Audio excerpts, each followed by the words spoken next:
మా ఆత్మలకు తండ్రి అయినటువంటి దేవుడు మనల్ని ఎంతగానో ప్రేమించి మన జీవిత కాలంలో మరికొంత సమయాన్ని దైవత్వం యొక్కయు అపోస్తుల యొక్కయు సహవాసంలో ఆత్మ సంబంధంగా సంతోషించటానికి ఆనందించటానికి మహోన్నతమైనటువంటి దేవుడు అనుగ్రహించినటువంటి ఈ అమూల్యమైన సమయాన్ని బట్టి దేవాది దేవునికి మనమందరము కూడా హృదయపూర్వక కృతజ్ఞతాస్తుతులు చెల్లింపబద్ధులమై ఉన్నాం. అలాగే ఏర్పాటు చేయబడినటువంటి ఈ కృతజ్ఞత కూడికకు దేవుని ఎడలో ఉన్నటువంటి విశ్వాసముతోనూ నిరీక్షణతోనూ భయభక్తులతోనూ మహాదేవుని పాద సన్నిధికి విచ్చేసినటువంటి పరిశుద్ధ సహోదరి సహోదరులకు, స్నేహితులకు, స్నేహితురాండ్రకు, యవనస్తులకు అందరికీ ప్రభు అయినటువంటి యేసుక్రీస్తు నామంలో నా హృదయపూర్వక వందనములు ప్రతి ఒక్కరికి తెలియజేస్తూ ఉన్నానండి. అలాగే వేదికను అలంకరించినటువంటి స్థానిక సువార్థికులు, దైవజనులు జ్ఞాన సత్యసాగర్ గారికి కూడా నా ప్రత్యేకమైనటువంటి వందనాలు తెలియజేస్తూ ఉన్నా. అలాగే చాలా కాలం తర్వాత సంఘముతో కలిసి దేవుని యొక్క సన్నిధిలో ఆనందించటానికి వచ్చినటువంటి మన ప్రియ సహోదరులు, తండ్రి సమానులు బయ్య తిమోతి గారికి క్రీస్తు ప్రభు నామంలో నా హృదయపూర్వక వందనములు తెలియజేస్తూ ఉన్నానండి.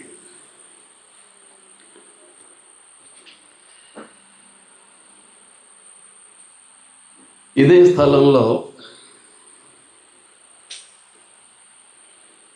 ఈ క్రీస్తు సంఘ ప్రార్థనా హాలు చిన్నదిగా ఉన్నప్పుడు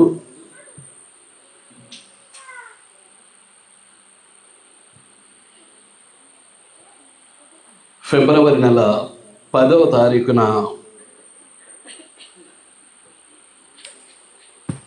మనమందరము కలిసి ఒక కృతజ్ఞత కూడికను ఏర్పాటు చేసుకున్నాం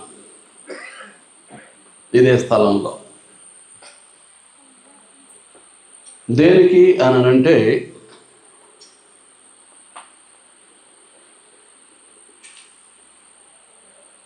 ప్రార్థనా హాలు పునర్నిర్మించాలని తలంచినప్పుడు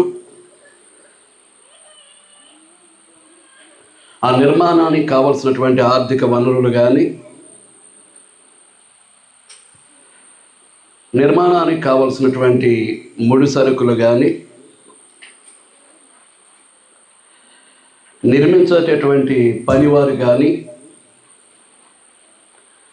అందరూ అందుబాటులో ఉండి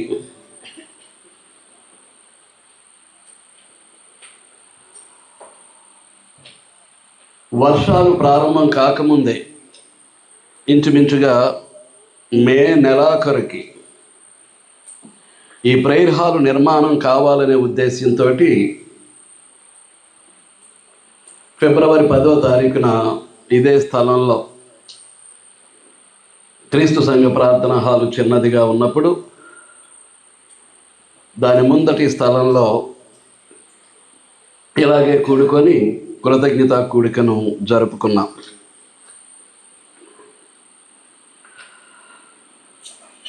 సర్వశక్తిమంతుడైనటువంటి దేవుడు మనందరి ప్రార్థనను ఆలకించాడు. మనం ఏదైతే అనుకున్నామో వర్షాలు ప్రారంభం కాకముందే ఇంచుమించుగా మే నెలాఖరు కల్లా నూతనమైనటువంటి ప్రార్థనా హాలు నిర్మాణం పూర్తి చేసుకోవాలని ఆ రోజున ప్రార్థించటం జరిగింది.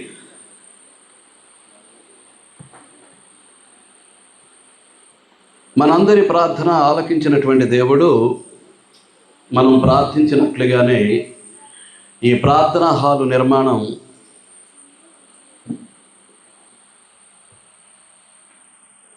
తన యొక్క సహాయ సహకారాలతోటి చకచక పూర్తి చేయించినట్లుగా మనం చూస్తూ ఉన్నాం. నిన్ననే తలుపులు కూడా పెట్టించడం జరిగింది.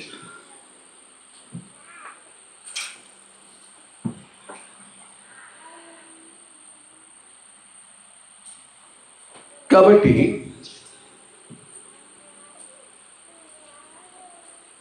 మనం కానీ జరుగుతున్నటువంటి దేవుని సేవ కానీ దేవునికి ప్రియమైందిగా ఉన్నప్పుడు ఆ సేవ ద్వారా మహిమను పొందుతున్నటువంటి దేవుడు అనుకున్నది అనుకున్నట్టుగా తన సహాయ సహకారాలు అందిస్తారు.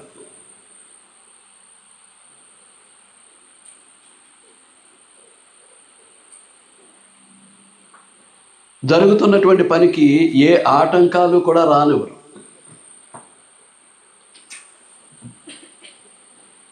మీకు అర్థమవుతుందా?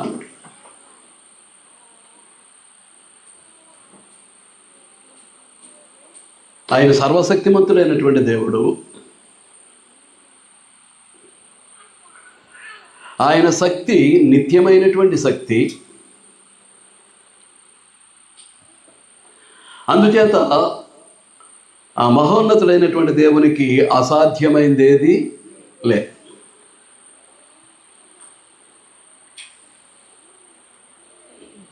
కాబట్టి అనుకున్నది అనుకున్నట్లుగా ఈ హాలు నిర్మాణాన్ని పూర్తి చేసుకునే భాగ్యాన్ని మహాదేవుడు మనకందరికీ అనుగ్రహించారు.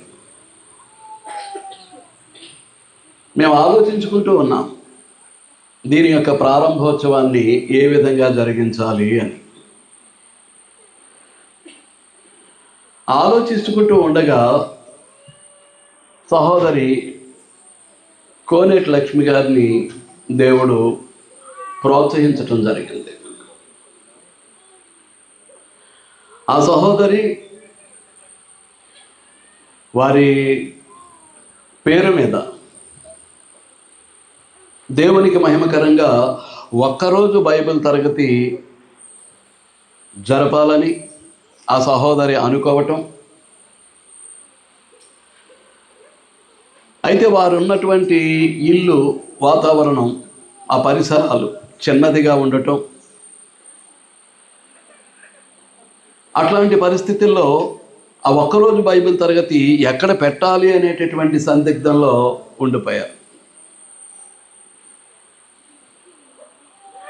అలాంటి పరిస్థితుల్లో సహోదరులు దైవజనులు జ్ఞాన సత్యసాగర్ గారితో ఆమె ఆలోచించటం జరిగింది.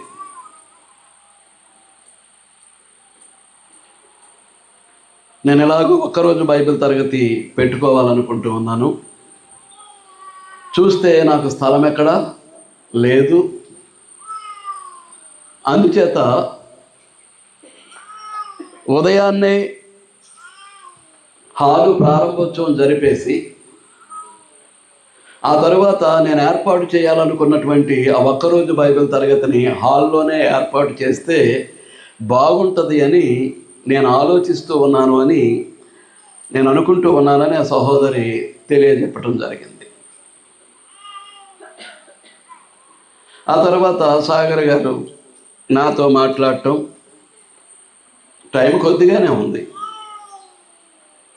ఏం చేయటానికైనా సమయం సానుకూలంగా లేదు. అయినప్పటికీ ఆ నూతనముగా నిర్మించబడినటువంటి ఆ ప్రేయర్ హాలు, క్రీస్తు సంఘ ప్రార్థనా హాలు ఆ విధంగా ప్రారంభించడానికి దేవుడు కోరుకుంటున్నాడేమో అని ఆలోచన చేసి ఆ కార్యక్రమాన్ని విజయవంతంగా జరిగించడానికి పూనుకోవటం జరిగింది. మీకు అర్థమవుతుందా? దానిని గురించి కాపవరం క్రీస్తు సంఘంలో కానీ, పశ్చిమ గోనగూడెం క్రీస్తు సంఘంలో కానీ ప్రకటన చేయటం, మీరందరూ కూడా అంగీకారాన్ని తెలపటం, ఆ తర్వాత ఆ కార్యక్రమం ఎలా జరిగింది అనేటటువంటిది మీ అందరికీ తెలుసు. కొంత ఇబ్బంది కలిగినప్పటికీ ఆ కార్యక్రమం రోజంతా కూడా ఏ విధంగా దేవుడు జరిగించుకున్నాడు, ఏ విధంగా మహిమను పొందాడు అనేటటువంటిది, మనం ఏ విధంగా ఆశీర్వదించారు అనేటటువంటిది మనకందరికీ తెలుసు. అలాంటి పరిస్థితుల్లో ఏ కృతజ్ఞత కోటాన్ని పెట్టి దేవుని యొక్క ఆశీర్వాదాలను కోరి దేవుని యొక్క ఆశీర్వాదాలతో ఇంతటి ప్రార్థన హాలును అనుకున్న సమయానికి పూర్తి చేసుకుని దాన్ని దేవుని యొక్క సేవార్థమై ప్రతిష్ఠించుకొని మనమందరము కలిసి ప్రభు అయినటువంటి యేసుక్రీస్తునందు సంతోషించి ఆనందించామో, అంతటి ఆత్మ సంబంధమైనటువంటి ఆనందాన్ని ప్రభు అయినటువంటి యేసుక్రీస్తునందు మనకు అనుగ్రహించినటువంటి దేవునికి క్రీస్తు ప్రభు ద్వారా మరొక్కసారి కృతజ్ఞతలు తెలియచేయాలనే ఉద్దేశ్యంతో ఈ కార్యక్రమాన్ని ఏర్పాటు చేయటం జరిగింది. మీకు అర్థమవుతుందా అండి? కనుక మనమందరము కూడా దైవ సహవాసంలో, అపోస్తుల యొక్క సహవాసంలో మన జీవిత కాలంలో మరికొంత సమయాన్ని దేవునికి మహిమకరంగా గడిపేటటువంటి గొప్ప భాగ్యం మనకు లభించింది. మీకు అర్థమవుతుందా? కనుక మనం ఎప్పుడూ కూడా దేవుని మనసు ఏంటి, మన దగ్గర నుంచి దేవుడు ఏం కోరుకుంటున్నాడు, దేవుని కొరకు మనం ఎలాంటి బ్రతుకు బ్రతకాలి అనేటటువంటి సంగతులను నిత్యము కూడా ఆలోచించవలసినటువంటి వారమై ఉన్నాం. మీరు అర్థమవుతుందా అంటే దేవుని యొక్క మనసు ఏంటో మనకు తెలియాలి.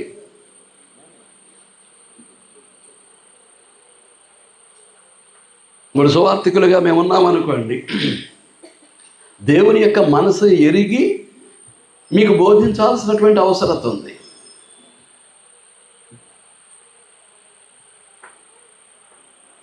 మన దగ్గర నుంచి దేవుడు ఏం ఆశిస్తున్నాడు? మనమందరము కూడా దేవునికి పిల్లలము, కుమారులము, కుమార్తెలము. కని పెంచి ప్రయోజకులుగా తీర్చినటువంటి మన పిల్లలు ఏం ఆలోచించాలి? మా అమ్మ నాన్న మా దగ్గర నుంచి ఏం ఆశిస్తున్నారు, వారు ఏం కోరుకుంటున్నారు అనేటటువంటి సంగతి పిల్లలు ఆలోచించాల్సినటువంటి అవసరం ఉంది.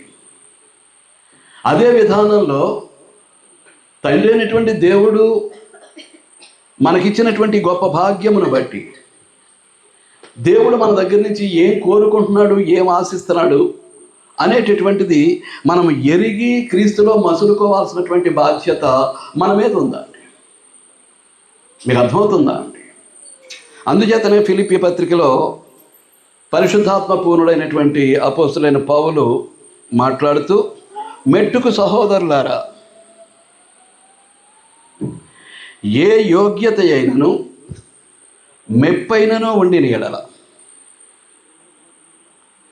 మెట్టుకు సహోదరులారా ఏ యోగ్యత అయినను మెప్పైనను ఉండిన ఎడల, ఏదైనా మెప్పు పొందాలి అని అంటే దానికి తగినటువంటి యోగ్యత కలిగి ఉండాల్సినటువంటి అవసరం ఉంది.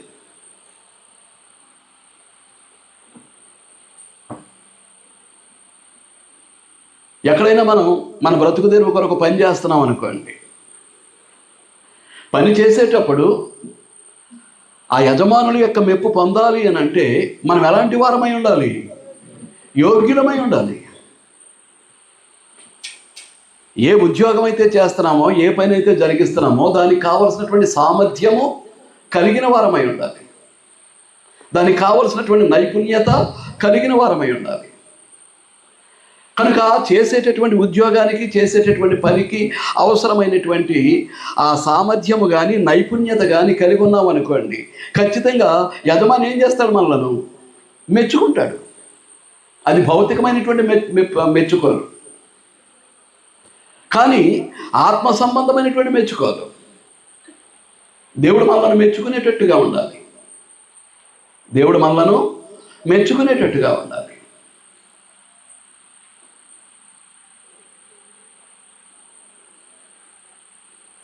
దేవునితో సమానుడు, అదృశ్య దేవుని స్వరూపి,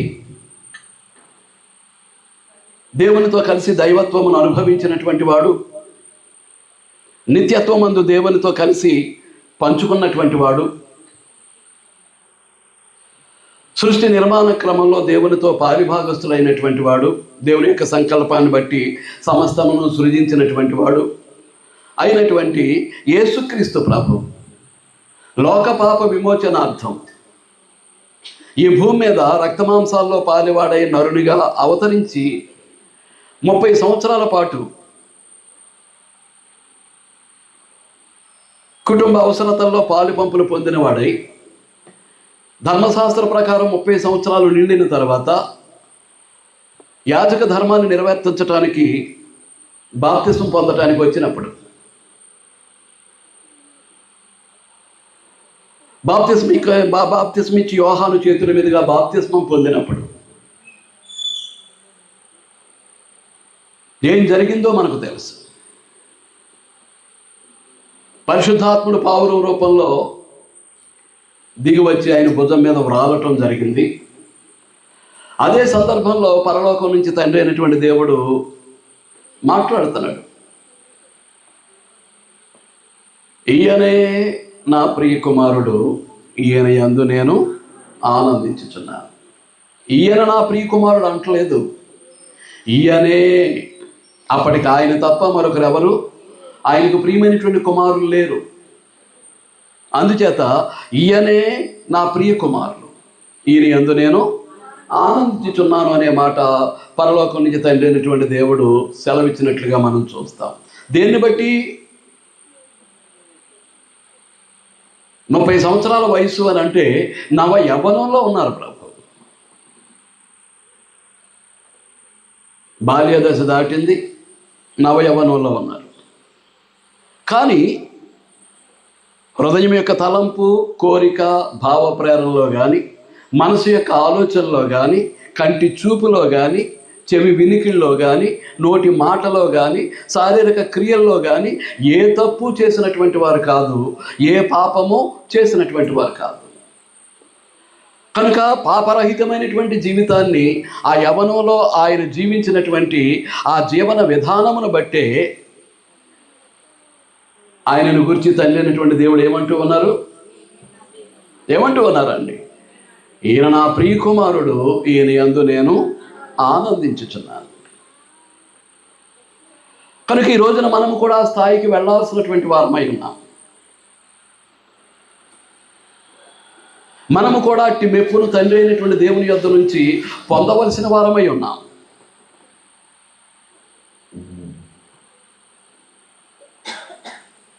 మనకి ఇవ్వబడినటువంటి ఎక్మే హయ్యెస్ట్ పాయింట్ ఏది అని అంటే, మన యొక్క ఆత్మ సంబంధమైనటువంటి జీవన విధానంలో క్రీస్తు యొక్క సారూప్యాన్ని పొందటం.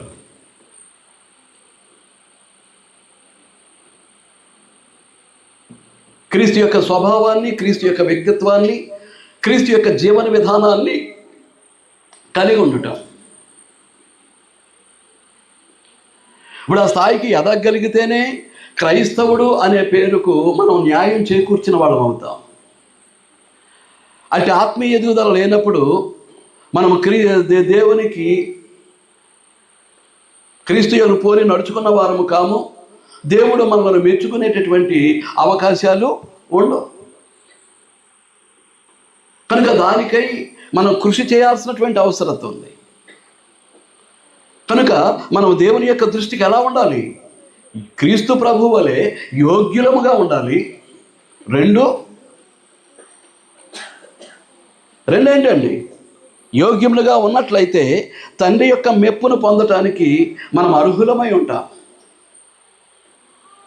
తండ్రి అయినటువంటి దేవుని యొక్క మెప్పును పొందటానికి మనం అర్హులమై ఉంటాం.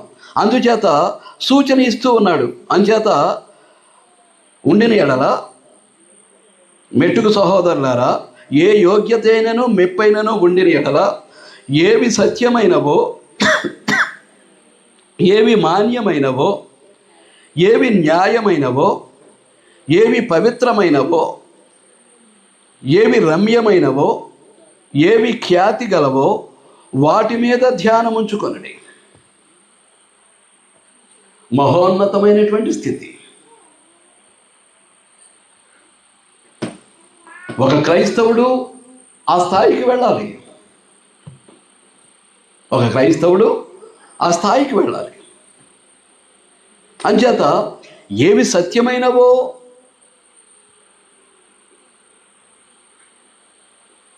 ఏవి మాన్యమైనవో,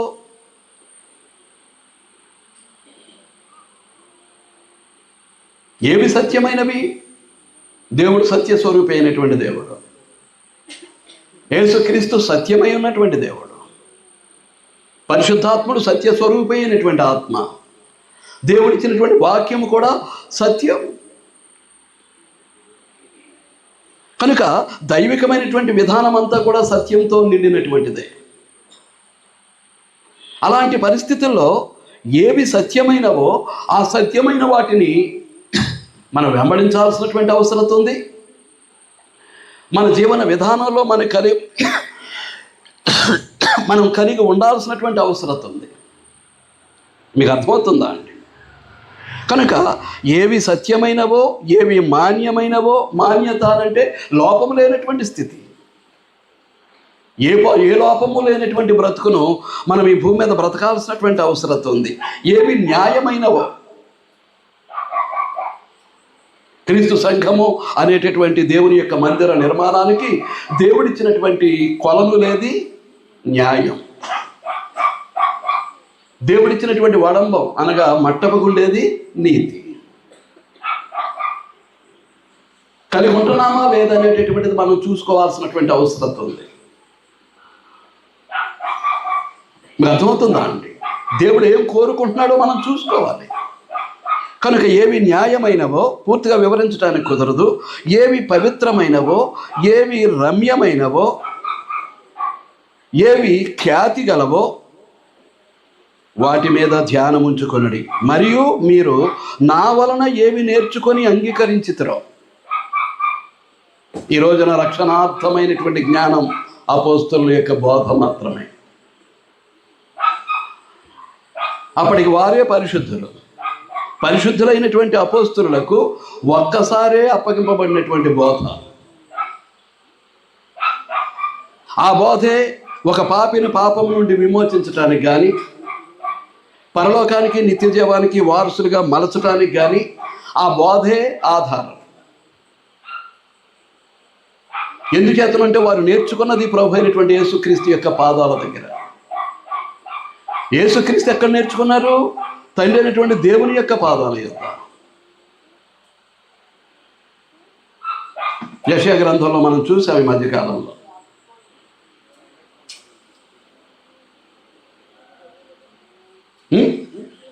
దేవుడే వినబుద్ధి పుట్టిస్తూ ఉన్నాడట యేసుక్రీస్తుకు.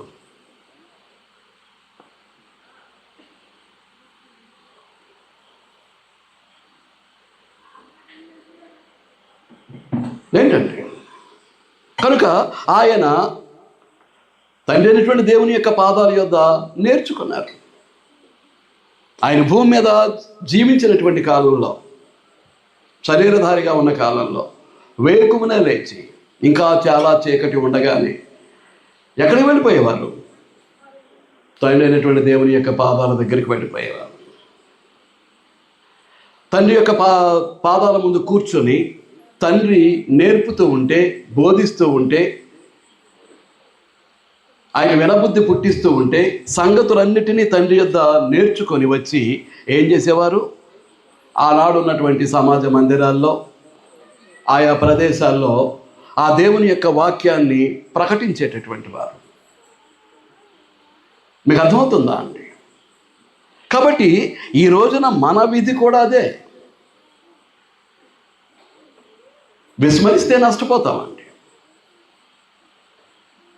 దేవునితో సమానుడు, అదృశ్య దేవుని స్వరూపి అయినటువంటి క్రీస్తు ప్రభు రక్తమాంసాల్లో పాలివాడై శరీరధారిగా ఈ భూమి మీద అవతరించిన దానికి ఆయనే తండ్రి అయినటువంటి దేవుని యొక్క పాదాల దగ్గర దేవుని యొక్క వాక్యాన్ని నేర్చుకోవాల్సి వచ్చింది అని అంటే, ఆయన అంత శ్రద్ధగా నేర్చుకున్నారు అని అంటే, కేవలము నరమాతులమైనటువంటి మనము ఇంకంత శ్రద్ధగా నేర్చుకోవాలి దేవుని యొక్క పాదాల దగ్గర, లేక ప్రభు యొక్క పాద సన్నిధిలో మనం ఇంకెంత శ్రద్ధగా నేర్చుకోవాలండి దేవుని యొక్క వాక్యాన్ని. ఎంతవరకు నేర్చుకుంటున్నాం ఒకసారి ఆలోచన చేయాలండి. మరియు ఆ క్రీస్తు ప్రభు దగ్గర నేర్చుకున్నటువంటి వారు అపోస్తలులు. Including with apostle Paul.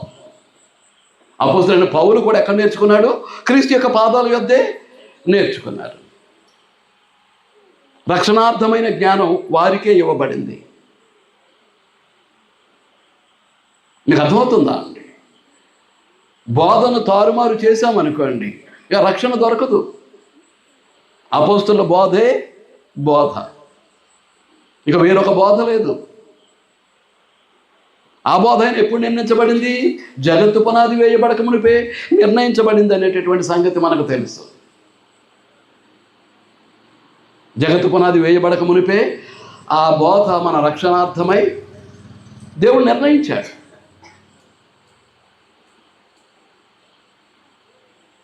కనుక దాన్ని మనం నేర్చుకోవాల్సినటువంటి అవసరం ఉంది. విని విడిచిపెట్టేయటం కాదు, విని విడిచిపెట్టడం కాదు.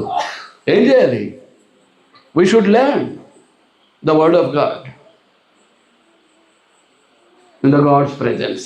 దేవుని యొక్క సన్నిధానంలో మనం ఏం చేయాలి? ఏం చేయాలండి? వాక్యాన్ని నేర్చుకోవాల్సినటువంటి అవసరం ఉంది. వింటే సరిపోదు. కాబట్టి ఎంతవరకు నేర్చుకుంటున్నాం? వాతావరణం మనకు అనుకూలంగా లేదు, వ్యతిరేకంగానే ఉంది. అయినప్పటికీ మన యొక్క దృష్టి దేని మీద ఉంది? దేని మీద ఉంది?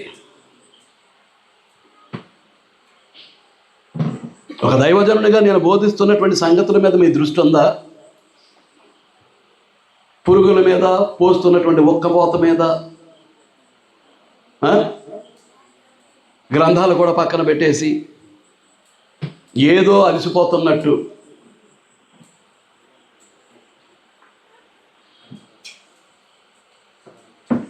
కనుక అది మనకు ఆశీర్వాదకరం కాదండి.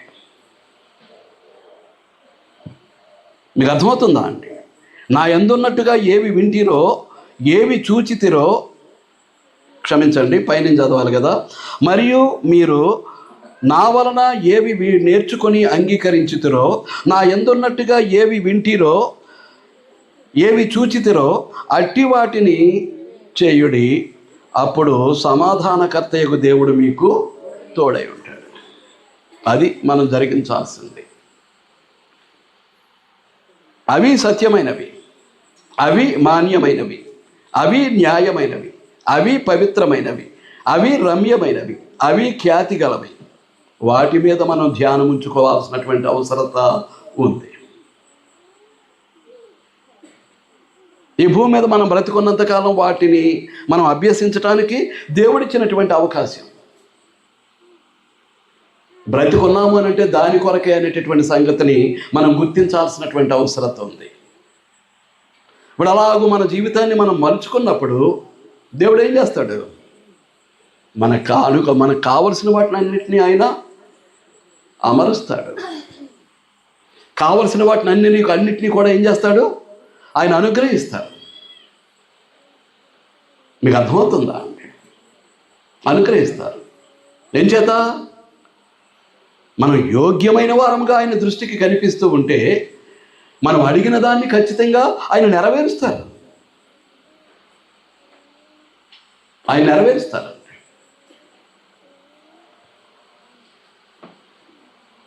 నా దేవుణ్ణి ఇది అడిగాను, నేను దేవుని కొరకు నేను జీవిస్తున్నటువంటి జీవితాన్ని బట్టి దానిని తప్పకుండా నా దేవుడు నాకు అనుగ్రహిస్తాడు అనేటటువంటి గ్యారంటీతో కూడినటువంటి ఆత్మ సంబంధమైనటువంటి జీవితాన్ని మనం దేవుని కొరకు జీవించాల్సినటువంటి అవసరం ఉంది. నా కుమారుడు ఇది అడుగుతున్నాడు, నా కుమార్తె ఇది కోరుకుంటుంది, నేను వాటిని నా కుమారునికి నా కుమార్తెకు ఇవ్వాలి అనేటటువంటి ఆ బుద్ధి దేవునికి కలిగేటట్లుగా ఈ భూమి మీద క్రీస్తునందు మన యొక్క జీవన విధానం ఉండాల్సినటువంటి అవసరం ఉంది. ఆయన ఖచ్చితంగా ఇస్తారు. మీకు అర్థమవుతుందా అండి? ఏం చేతలోనంటే ఆయన సర్వశక్తిమంతుడు. దేవుడు ఎట్టివాడు? సర్వశక్తిమంతులు. చూడండి ఆదికాండం 17వ అధ్యాయం.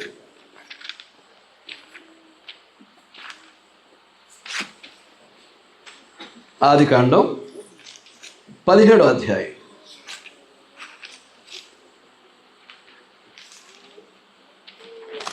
తీసారా అండి? మొదటి నుంచి. అబ్రహాము 99 ఏండ్ల వాడైనప్పుడు యెహోవా అతనికి ప్రత్యక్షమై, నేను సర్వశక్తిగల దేవుడను, నా సన్నిధిలో నడుచుచు నిందారహితుడవై ఉండము, నాకును నీకును మధ్య నా నిబంధనను నియమించి నిన్ను అత్యధికముగా అభివృద్ధి పొందించదనని అతనితో చెప్పాను. నువ్వు ఎలా ఉండాలి? దేవుని యొక్క సన్నిధిలో నిందారహితుడిగా ఉండాలి అని అబ్రహామును దేవుడు కోరుతున్నాడు. పైగా ఏం చేస్తున్నాడు? అబ్రహాముతోటి ఒక నిబంధన కుదుర్చుకుంటున్నాడు.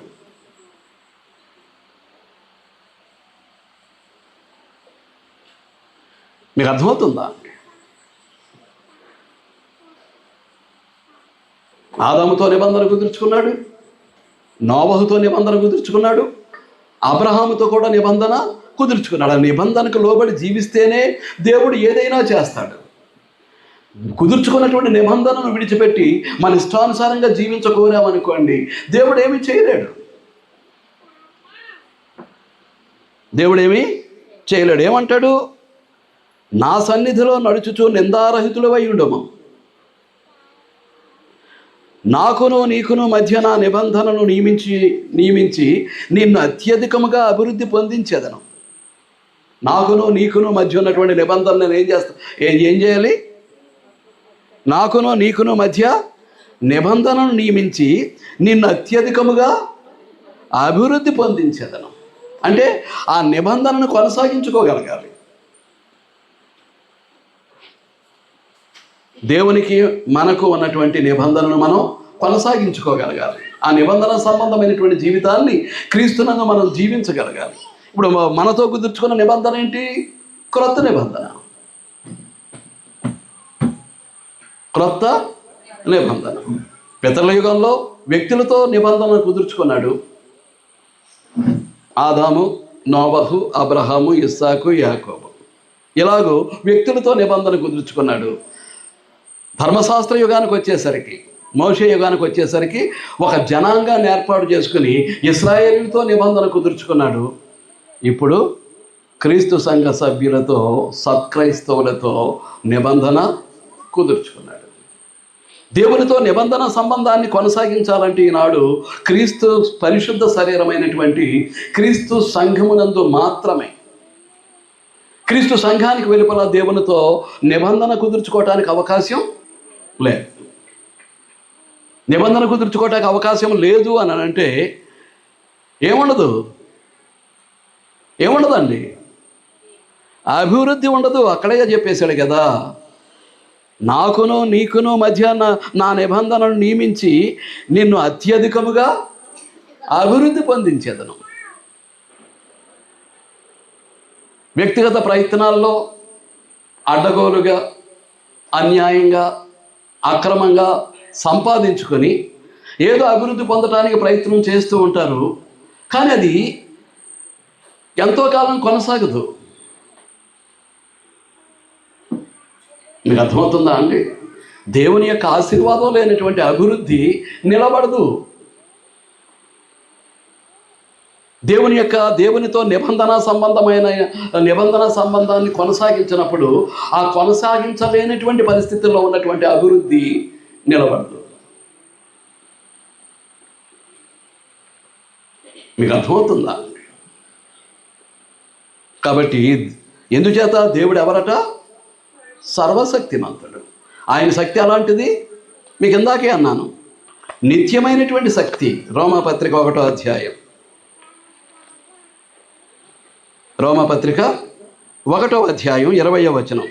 ఆయన అదృశ్య లక్షణములు అనగా ఆయన నిత్యశక్తియు దేవత్వమును జగదుత్పత్తి మొదలుకొని సృష్టింపబడిన వస్తువులను ఆలోచించుట వలన తేటపడుచున్నవి కనుక వారు నిరత్తరులై ఉన్నారు. మీకు అర్థమవుతుందా అండి? దేవుని యొక్క అదృశ్య లక్షణాలు మొదటిదేంటి? నిత్యశక్తి, ఎటర్నల్ పవర్, ఎటర్నల్ స్ట్రెంగ్త్. ఈ భౌతికమైనటువంటి, ఈ భూలోక సంబంధమైనటువంటి శక్తులు పెరుగుతూ ఉంటాయి, తరిగిపోతూ ఉంటాయి. ఏ శక్తి అయినా సరే పెరుగుతూ ఉంటాయి, తరిగిపోతూ ఉంటాయి. కానీ దేవదేవుని యొక్క శక్తి మాత్రం ఇట్స్ ఎటర్నల్, శాశ్వతం, నిత్యం. అవి తగ్గటం పెరగటం అనేటటువంటిది ఉండదు. సృష్టి నిర్మాణంలో ఏ శక్తితోటైతే సృష్టి నిర్మాణాన్ని జరిగించారో దేవుడు, ఇప్పటికీ అదే శక్తి. ఆ శక్తి తరగటం కానీ పెరగటం కానీ ఉండదు. అంచేత సర్వశక్తిమంతుడైనటువంటి దేవుని యొక్క నిత్య శక్తి మీద మనం ఆధారపడాల్సినటువంటి అవసరం ఉంది. మన శక్తి సామర్థ్యాలు కాదు, మన శక్తి సామర్థ్యాలు కాదు. మేమే ఇది సాధించాం, మేం కాబట్టి ఇది జరిగించగలిగాం అనేటటువంటి అతిశయానికి మనం వెళ్లకుండా ఎవరి మీద అనుకోవాలి? దేవుని మీద. మీకు అర్థమవుతుందా?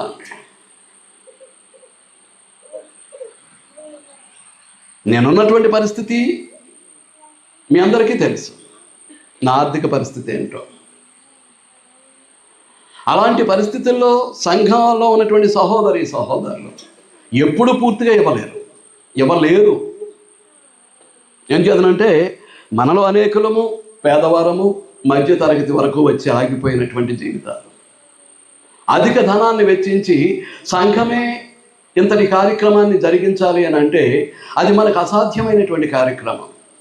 అలాంటి పరిస్థితుల్లో ఒకవేళ ఆగిపోయే పరిస్థితి వస్తే దాన్ని కొనసాగించాల్సినటువంటి బాధ్యత ఎవరిది?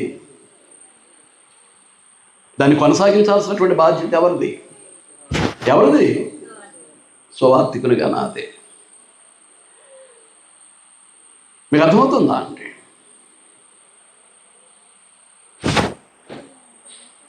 ఇంటి ఖర్చుల్లో రోజుకి 1000 రూపాయలు ఖర్చు పెట్టేటటువంటి నేను దీనికి ఎలా పూనుకున్నాను? దీని నిర్మాణానికి ఎలాగో కంకణం కట్టాను. ఎలాగో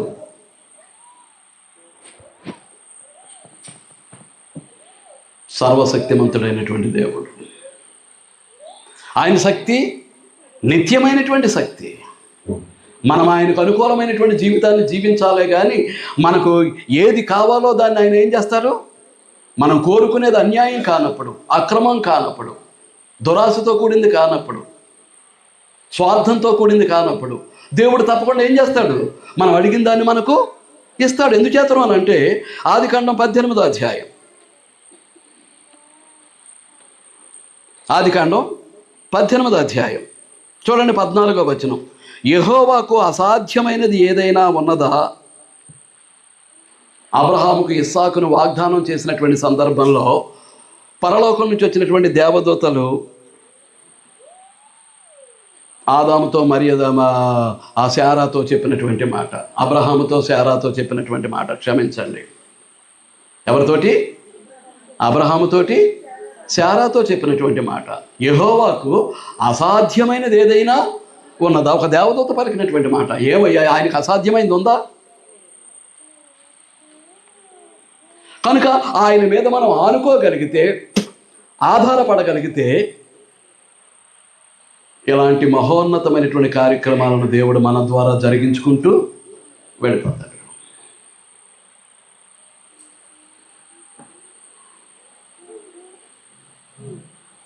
మీ అందరి సహకారంతో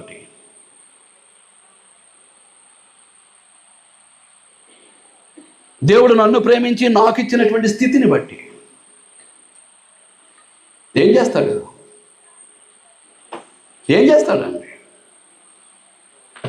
ఇది కట్టుబడి చేయలేక మధ్యలో కనుక వదిలేస్తే ఎవరికి అవమానం? ఈ సువార్థికుడు కట్ట మొదలుపెట్టాడు కానీ పూర్తి చేయలేకపోయాడు. ఎవరికి అవమానం? దేవుని సేవకులంగా మాకే. అర్థమవుతుందా అండి? ఎలా జరిగించాడు దేవుడు ఆ పనిని మనం జ్ఞాపకానికి పెట్టుకోవాలని. ఎందుచేతనంటే దేవుడు కార్యకారి, ఆయనకు అసాధ్యమైనది ఏదీ లేదు అనుకున్నాం. ఆయన సర్వశక్తిమంతుడు, ఆయన నిత్యమైనటువంటి శాశ్వత శక్తి కలిగినటువంటి వాడు, ఆయనకు అసాధ్యమైనది ఏది లేదు అని మనం చూసాం. ఇప్పుడు ఎఫెసీ పత్రికకు మనం వస్తే, ఎఫెసీ పత్రికకు మనం వస్తే 3వ అధ్యాయంలో 7వ వచనంలో ఏమంటాడు? దేవుడు కార్యకారియకు తన శక్తిని బట్టి. దేవుడు ఎవరు? కార్యకారి అని అంటే ఒక తలపెట్టినటువంటి ఒక కార్యాన్ని నెరవేర్చగల సమర్థుడు. అనుకున్నటువంటి ఒక పనిని కార్యసిద్ధి కలిగించగలిగినటువంటి దేవుడు మన తండ్రి. ఆయన సర్వశక్తిమంతుడు, నిత్యశక్తి కలిగినటువంటి వాడు. ఆయనకు అసాధ్యమైంది ఏది లేదు. కాబట్టి ఎలా చేయాలో ఆయనకు తెలుసు. ఆయన కార్యకారి. ఆయన ఎవరండి? కార్యకారి.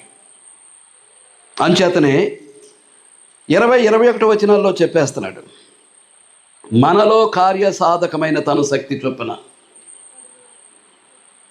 మీకు అర్థమవుతుందా అండి?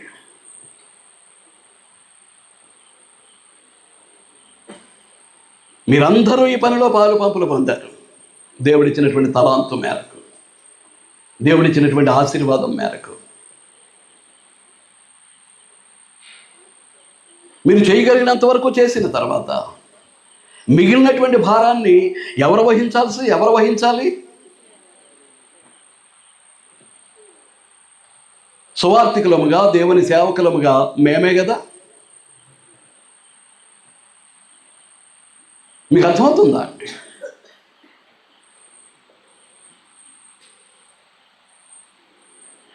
కనుక ఏ పనైనా ధనాన్ని నిల్వ ఉంచుకొని, ఆ నిల్వ ఉంచుకున్నటువంటి ధనంతో జరిగించేటటువంటి పనులు కావివి. మహోన్నతులైనటువంటి దేవుని యొక్క అనుగ్రహం చొప్పున, ఆయన కార్యకారి అయినటువంటి దేవుడు. అందుచేత మనలో కార్యసాధకమైనటువంటి తన శక్తి చొప్పున అనుకున్నటువంటి పనిని ఎలాగూ జరిగించాలో ఆయనకు తెలుసు. దాన్ని ఎలాగూ పూర్తి చేయాలో ఆయనకు తెలుసు.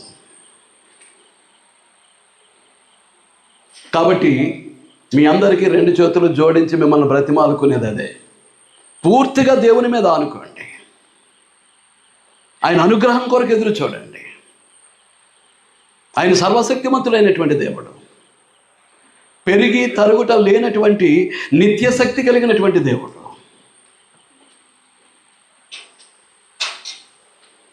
ఆయనకు అసాధ్యమైంది ఏదీ లేదు. ఆయన నేను, మీరు, మనమందరము కూడా నమ్మినప్పుడు దేవుడు ఏం చేస్తాడు? ప్రతి ఒక్కరి జీవితంలోనూ కూడా మనం తలపెట్టినటువంటి ప్రతి కార్యాన్ని సాధకం జరిగిస్తాడు. ప్రతి కార్యానికి సాధకాన్ని అనుగ్రహిస్తాడు. అందుచేతనే దేన్ని బట్టి సాధన జరిగిస్తాడు అని అంటే, మనలో కార్యసాధకమైనటువంటి తన శక్తి చొప్పున. పైన ఏమన్నాడు 7వ వచనంలో? దేవుడు కార్యకారి అయి ఉండి తన శక్తిని బట్టి.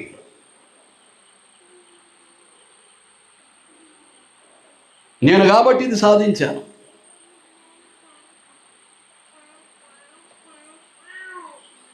నేను కాబట్టి దీన్ని కట్టగలిగాను. నేను కాబట్టి దీన్ని జరిగించగలిగాను. ఇటువంటి అతిశయించటానికి తగినటువంటి స్వభావాలు మనం కలిగి ఉండటానికి ప్రయత్నం చేయకూడదు. ఏది జరిగించినా అది దేవుని యొక్క గొప్ప, దేవునికే మహిమ, మనది కాదు. అది మనం జరిగించలేదు. మీకు అర్థమవుతుందా అండి? ఎవరు జరిగించారు? సర్వశక్తిమంతుడైనటువంటి దేవుడు, నిత్యశక్తి కలిగినటువంటి దేవుడు, దేనినైనా సాధ్యపరచుకొనగలిగినటువంటి శక్తి కలిగినటువంటి దేవుడు జరిగించాడు. అది ఆయన మహిమ. ఆయనకు మహిమకరంగా దాన్ని నిర్మించుకున్నారు ఆయన. నేనైనా మీరైనా ఆయన ఇచ్చిన శక్తిని బట్టే ఏదైనా సహాయ సహకారాలు అందించాము అని అంటే, కాబట్టి మనమేదో సాధించేశామని అతిశయించడానికి అవకాశం లేదు. కనుక మనలో కార్యసాధకమైన తన శక్తి చొప్పున మనం అడుగు వాటన్నిటికంటే, ఊహించు వాటి అన్నిటికంటే. ఎందుచేత? ఫిలిప్పీ పత్రికలో చూసాం, ఏ యోగ్యత అయినను, ఏ మెప్పైనను ఉండిన ఎడల. యోగ్యులమేనా? ఆయన చెప్పిన మాట చొప్పుననే మన జీవితాలు నడిపించుకోగలుగుతున్నామా? ఏంటండి? ఆయన మెచ్చుకునేటట్లుగానే బ్రతుకుతున్నామా? చెప్తున్నానుగా, 30 సంవత్సరాలు నవయవనంతో ఈ భూమి మీద జీవించినటువంటి క్రీస్తు ప్రభువును మెచ్చుతూ ఒక సర్టిఫికెట్ ఇచ్చేశాడు. ఈయన నా ప్రియకుమారుడు, ఈయనే నా ప్రియకుమారుడు, ఈయన యందు నేను. మరి నీవు నేను ఆ స్థాయికి వెళ్ళాల్సినటువంటి అవసరం ఉంది. మన యందు తండ్రి అయినటువంటి దేవుడు ఆనందించేటట్లుగా, ఆయనకు ప్రియమైనటువంటి కుమారులముగా కుమార్తెలముగా మనం బ్రతకాల్సినటువంటి అవసరం ఉంది. అలాంటి బ్రతుకును బ్రతుకుతూ ఉంటే ప్రభువుకి ఇచ్చినటువంటి మెప్పు లాంటిదే మనకు ఇస్తాడు. కార్యకారి అయినటువంటి దేవుడు మనం తలపెట్టినటువంటి ప్రతి కార్యానికి సఫలత ఇస్తాడు. మనం తలపెట్టినటువంటి ప్రతి కార్యాన్ని సాధకం చేస్తాడు. మనలో కార్యసాధకమైనటువంటి తన శక్తి చొప్పున, మనలో కార్యసాధకమైనటువంటి తన శక్తి చొప్పున. ఇప్పుడు బిల్డింగ్ ఉన్నది అని అంటే దీని యొక్క అణువు కూడా కట్టినవాడు కట్టించినవాడు దేవుడే. నేను కానీ మీరు కానీ మనం అందరము నిమిత్త మాత్రమే. మన చేతుల మీదుగా ఈ పనిని సాధింప చేయాలి అని తను అనుకున్నటువంటి దేవుడు మనందరినీ యాకస్తులుగా చేసి మనలందరినీ నిర్మాణంలో పాలిభాగస్తులుగా చేసి మనమందరము కలిసి ఈ నిర్మాణపు పనిని విజయవంతంగా పూర్తి చేయటానికి ఆ కార్య అనేటువంటి దేవుడు తన యొక్క కార్యసాధకమైనటువంటి శక్తి చొప్పున ఈ నిర్మాణాన్ని జరిగిస్తాడు. ఎలాగట? మనం అడుగు వాటన్నిటికంటే, ఊహించు వాటన్నిటికంటే. కనీసం స్లాబ్ వేసేసుకుందాం, చుట్టూ బరకాలు కట్టేసుకొని ఆరాధన జరిగించేసుకుందాం. మొట్టమొదటి ఆలోచన మీకు అర్థమవుతుందా అండి? ఎక్కడే కూర్చొని చేసినటువంటి ఆలోచన. పిల్లర్స్ వేసేసి స్లాబ్ వేసేద్దాం, ఆరాధన జరిగించుకోవాలంటే చుట్టూ బరకాలు కట్టేసుకొని ఆరాధన చేసుకుందాం, నెమ్మదిగా పనిని కొనసాగించుకుందాం. తలంపు అది. కానీ దేవుడు ఏం చేశాడు? దేవుడు ఏం చేశాడండి? మనలో కార్యసాధకమైనటువంటి తన శక్తి చొప్పున మనం అడుగు వాటన్నిటికంటే, మనం ఊహించే వాటన్నిటికంటే అత్యధికముగా చేయ శక్తి కలిగిన వాడు మన దేవుడు, మన తండ్రి. ఈ విశ్వాసం మనలో ఉంచాల్సినటువంటి అవసరం ఉందండి. అప్పుడు తప్పుడు మార్గాలకు వెళ్ళం, అన్యాయంగా సమకూర్చుకోవటానికి ప్రయత్నం చెయ్యం, అక్రమంగా సంపాదించుకోవటానికి కృషి చెయ్యం, దురాశతోటి స్వార్థంతో డబ్బు వెనకదల పరిగెట్టం. మనం అడిగేదానికంటే ఊహించేదానికంటే అత్యధికముగా చేయ శక్తి కలిగినటువంటి దేవుడు మన దేవుడు అయినప్పుడు మనం అడ్డదారులు తొక్కాల్సినటువంటి అవసరం లేదండి. మనం అడ్డదారులు తొక్కాల్సినటువంటి అవసరం లేదు. ఏ సమయానికి ఏది ఇవ్వాలో, ఏ సమయానికి ఏది ఎలా జరిగించాలో ఆయనకి తెలుసు. కాబట్టి నేను మిమ్మల్ని కోరేది ఏంటి అంటే మనందరి జీవితాలు దేవునికి అంగీకార యోగ్యంగాను దేవునికి మహిమకరంగా క్రీస్తునందు నడిపించుకోవాల్సినటువంటి బాధ్యత మన మీద ఉంది. మీకు అర్థమవుతుందా అండి? కనుక మనం అడుగు వాటన్నిటికంటేనూ, ఊహించు వాటన్నిటికంటేనూ అత్యధికముగా చేయ శక్తి గల దేవునికి యేసుక్రీస్తు మూలముగా, ఎవరి మూలంగా? యేసుక్రీస్తు మూలముగా సంఘములో తరతరములు సదాకాలము మహిమ కలుగును. దేవునికి మహిమ కలగాలంటే ఎక్కడ? సంఘములోనే. సంఘానికి వెలుపల దేవుణ్ణి మహిమపరిచేటటువంటి విధానము లేదు. ఆ మహిమపరిచే విధానమైన దేనికి? క్రీస్తు యొక్క పరిశుద్ధ శరీరమైనటువంటి క్రీస్తు సంఘానికి మాత్రమే దేవుడిచ్చినటువంటి ఆధిక్యత.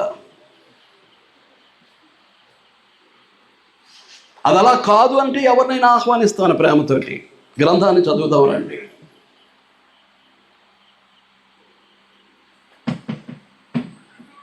గ్రంథ పఠనం జరిగిద్దాం రండి.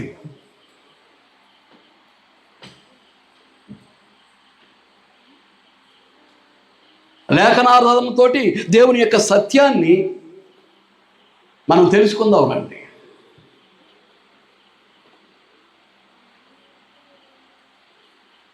మీకు అర్థమవుతుందా అండి? ఇష్టం ఉంటే ఒకలాగా మాట్లాడి, ఇష్టం లేకపోతే మరొకలాగా మాట్లాడేటటువంటి ఈ ద్విమనస్తత్వం, ఈ ద్వంద్వ వైఖరి దేవుడు అంగీకరించేది కాదు.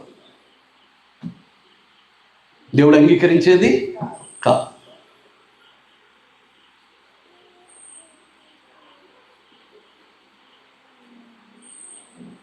మీకు అర్థమవుతుందా అండి?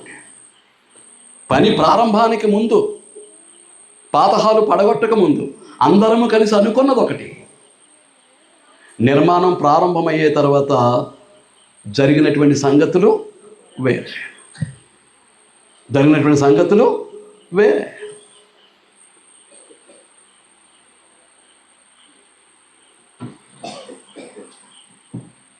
సహాయం చేస్తారు అనుకున్నటువంటి వారు సహాయం చేయకుండా తప్పుకున్నారు.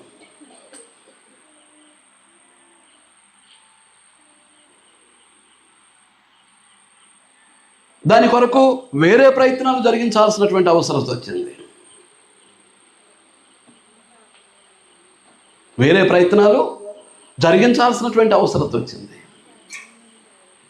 కనుక ప్రతి ప్రయత్నంలోనూ దేవుడు ఉన్నాడు. ప్రతి ప్రయత్నం వెనకతల దేవుని యొక్క శక్తి ఉంది. ఆ దేవుని యొక్క శక్తే దేవుని పనికి ఆటంకం లేకుండా దీని నిర్మాణం అంతా పూర్తి చేయడానికి దోహదపడింది. సంఘానికి వెలుపల వారు వ్యతిరేకులు అయ్యారు అని అంటే దానికి వేరే, అది సహజం. దాని గురించి మనం ఎక్కువగా మాట్లాడటానికి లేదు. కానీ క్రీస్తునందు ఉన్నాము అనుకున్నటువంటి వారే వ్యతిరేకులైతే ఎవరు చూడాలి? పని ప్రారంభమయ్యేసరికి ఇంటా బయట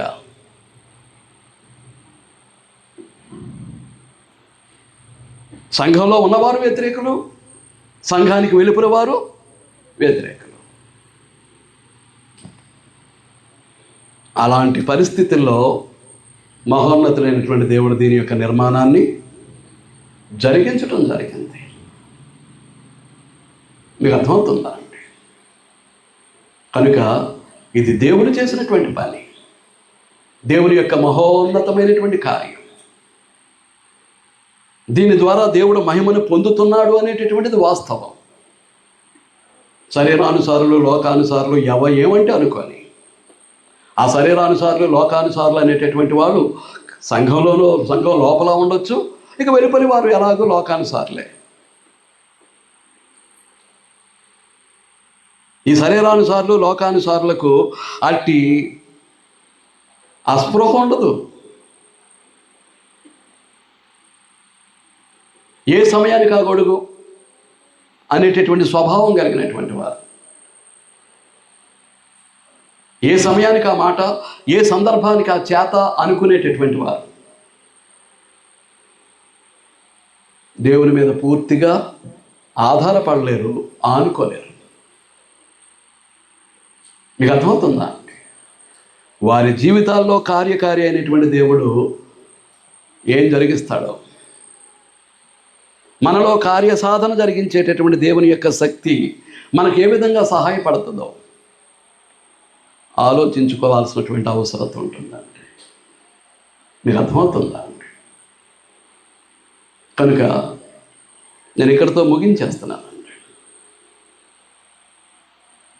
ఈ హాల్ యొక్క నిర్మాణం ఏ విధంగా జరిగిందో కొన్ని వచనాలను బట్టి మనం చూసాం. ఇది మానవుల చేత నిర్మితమైంది కాదు, సర్వశక్తిమంతుడైనటువంటి దేవుడే నిర్మాణాన్ని కొనసాగించినటువంటిది. ఈవేళ కృతజ్ఞతా కూటం ఉంది, అలా ఓపెన్ డోర్స్ తోటే అలాగే జరుగుతుందా, అలాగే జరుగుతుంది అనేసరికి టక్కుమని నన్ను వచ్చేసారు ఆయన బొమ్మూరు నుంచి. ఆయనకి మన మట్టాడి ప్రసాద్ గారును, నాంబతులు యేసుబాబు గారు సహాయకులుగా ఉన్నారు. అంతే, చకచక డోర్స్ బిగించేశాడు.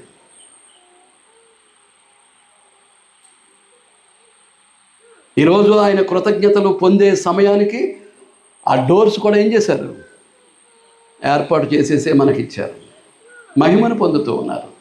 మనం అర్పించే ప్రతి కృతజ్ఞతాస్తుతి ద్వారా ఆయన ఆనందిస్తూ ఉన్నారు. మీకు అర్థమవుతుందా? కాబట్టి మనం ఎలా ఉండాలి? యోగ్యులుగా ఉండాలి. యోగ్యులమై ఉంటే దేవుని యొక్క మెప్పు పొందటానికి మనం అర్హులుగా ఉంటాం. దేవుని యొక్క మెప్పు పొందటానికి అర్హులుగా ఉంటాం. ఎలాగూ ఏవి సత్యమైనవో, ఏవి భాగ్యమైనవో, ఏవి న్యాయమైనవో, ఏంటండి, ఏవి రమ్యమైనవో, ఏవి ఖ్యాతి గలవో వాటి మీద ధ్యానం ఉంచుకోండి. కానీ అటువంటి వాటిని విడిచిపెట్టేసి ఈ శరీర సంబంధమైనటువంటి లోకానుసారమైనటువంటి విధానాల మీద మనం దృష్టి పెట్టామనుకోండి, దేవుడి యొక్క మెప్పు మనం పొందలేము. ఎందుచేత ఆయన సర్వశక్తిమంతుడైనటువంటి దేవుడు. నువ్వు నా ఎదుట నిరపరాధిగా బ్రతుకు. రెండవది, నాకు నీకు నేను చేస్తున్నటువంటి నిబంధనలో కొనసాగు. నిన్ను ఏ విధంగా అభివృద్ధి పరుస్తానో ఎవరితోటి అంటున్నారు దేవుడు? అబ్రహాంతోటి. ఎవరితోటి? అబ్రహాంతోటి. ఏమండి, 100 సంవత్సరాలు వచ్చినప్పటికీ, తన భార్యకు 90 సంవత్సరాలు వచ్చినప్పటికీ వాగ్దానం అయితే ఉంది. నీకు కుమారుని ఇస్తాను అనే వాగ్దానం మాత్రం ఉంది. కానీ పుట్టేటటువంటి పరిస్థితులు వారి శరీరాల్లో లేవు. 2 శరీరాలు మృతతుల్యమైపోయాయి. కాళ్ళు దాచుకొని ఉన్నారు. అలాంటి పరిస్థితుల్లో దేవదూత అడుగుతున్నాడు, యెహోవాకు అసాధ్యమైనది ఏదైనా ఉందా? యెహోవాకు అసాధ్యమైంది ఏదైనా ఉందా? ఏం చేత? ఆయన శక్తి నిత్యమైంది.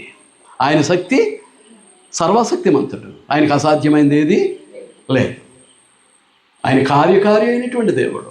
దేవునికి మహిమకరంగా కార్యాన్ని, దేవుని యొక్క చిత్తాన్ని బట్టి మనం ప్రారంభించాలే కానీ దాన్ని ఏ విధంగా కొనసాగించాలో, ఏ విధంగా పూర్తి చేయాలో మనలో కార్యసాధకమైనటువంటి దేవుని యొక్క శక్తి ఆ కార్యాలను నెరవేరుస్తుంది, పరిపూర్ణం చేస్తుంది. మీకు అర్థమవుతుందా అండి? కనుక ఇక్కడ మన కళ్ళ ముందు ఉన్నటువంటి ఈ ప్రార్థనా హాల్ యొక్క నిర్మాణం అలాగే నిర్మితమైంది. ఎవరు అవునన్నా ఎవరు కాదన్నా ఇది వాస్తవం. దేవునికే మహిమ. మీకు అర్థమవుతుందా అండి? దేవునికే మహిమ.